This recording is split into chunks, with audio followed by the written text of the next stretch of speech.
आज के इस वीडियो में हम डेली स्पीकिंग फ्रेजल वर्ब देखेंगे, उनके मीनिंग्स देखेंगे और सेंटेंसेस देखेंगे, जो हम अपनी कॉन्वर्जेशन में बहुत ज़्यादा यूज़ करते हैं। पहला फ्रेजल वर्ब है pickup.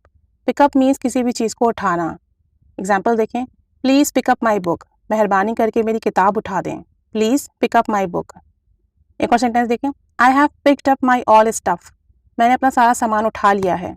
I have picked up my all stuff, मैंने अपना सारा सामान उठा लिया है। अगर आप पास में बनाएंगे तो पिक्ड कीजिएगा, कंटिन्यूस में बनाए तो पिकिंग कीजिएगा। Picking up, picked up, pickup. Next phrasal verb है पुट डाउन, किसी भी चीज़ को नीचे रखना। पुट डाउन, पुट तीनों फॉर्म सेम है, put put put, first form भी, सेकंड फॉर्म भी, थर्ड फॉर्म भी, बस कंटिन्यूस में ही पुटिंग हो जाएगा। तो पुट डाउन मीन्स किसी भी चीज़ को नीचे रखना। सेंटेंस देखें, please put down your jacket, बराह करम अपनी जैकेट नीचे रख दें। Please put down your jacket. एक और सेंटेंस देखें, why don't you put down your briefcase and stay a while, आप अपना ब्रीफ केस नीचे क्यों नहीं रख देते और कुछ देर के लिए ठहर क्यों नहीं जाते। Why don't you put down your briefcase and stay a while. Next है टेक ऑफ।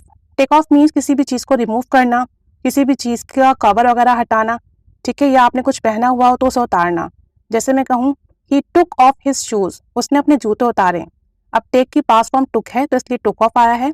कंटिन्यूस होगा तो टेकिंग ऑफ होगा, और अगर आप प्रेजेंट परफेक्ट या पास्ट परफेक्ट में यूज़ करें तो आप यूज़ कीजिएगा टेकिन ऑफ। ठीक है, अच्छा, ही टुक ऑफ हिज शूज, उसने अपने जूते उतारे। एक और सेंटेंस देखते हैं, घर वापस आने के बाद वो अपना स्कार्फ उतार देती है। She takes off her scarf after coming back home. She takes off her scarf after coming back home, यानी स्कार्फ रिमूव कर देती है, उतार देती है, हटा देती है। अब यहाँ पे टेक्स आया है क्योंकि प्रेजेंट सिंपल का सेंटेंस है, और शी के बाद, ही के बाद, इट के बाद हम वर्ब में एस और यस यूज़ करते हैं प्रेजेंट सिंपल में। नेक्स्ट हमारा फ्रेजल वर्ब है take out. Take out mean किसी भी चीज़ को बाहर निकालना, और यहाँ पे भी अगर पास बनाया तो टुक आउट कीजिएगा, कंटिन्यूस बनाया तो टेकिंग आउट कीजिएगा। जैसे मैं कहूँ, प्लीज़ मेरा पर्स अलमारी से निकाल दो। Please take out my wallet from the cupboard. Please take out my wallet from the cupboard. उसने फ्रिज से कुछ फल निकाले। She took out some fruits from the fridge. She took out some fruits from the fridge. Next phrasal verb है put in.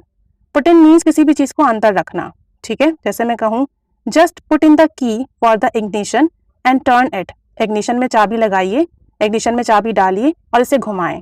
Just put in the key for the ignition and turn it. एक और sentence देखें, अलमारी में गंदे कपड़े ना रखें। Please don't put dirty clothes in the cupboard. Don't put dirty clothes in the cupboard, अलमारी में गंदे कपड़े ना रखें। पुट के बाद डर्टी क्लोथ्स आया है, फिर हमने इन यूज़ किया है। पुट इन के दरमियान आप नाउन भी यूज़ कर सकते हैं, ठीक है। तो पुट इन मीन्स किसी भी चीज़ को अंदर रखना। एक और फ्रेजल वर्ब है put out. Put out means किसी भी चीज़ को बाहर निकालना। जैसे मैं कहूँ, घर से कूड़ा करकट बाहर निकालना ना भूलें। Don't forget to put out the rubbish from the house. Don't forget to put out the rubbish from the house. एक और सेंटेंस देखें, अपने पुराने जूते कमरे से बाहर निकाल दें। Put out your old shoes from the room. Put out your old shoes from the room. तो ये कुछ फ्रेजल वर्ब हैं जो हम अपनी डेली कॉन्वर्जेशन में बहुत यूज़ करते हैं, सेंटेंसेस में बहुत यूज़ करते हैं। अब आप इन्हें अपनी कॉन्वर्जेशन में यूज़ कीजिए, सेंटेंसेस बनाइए, शेयर कीजिए। Keep staying with us. Thanks for watching.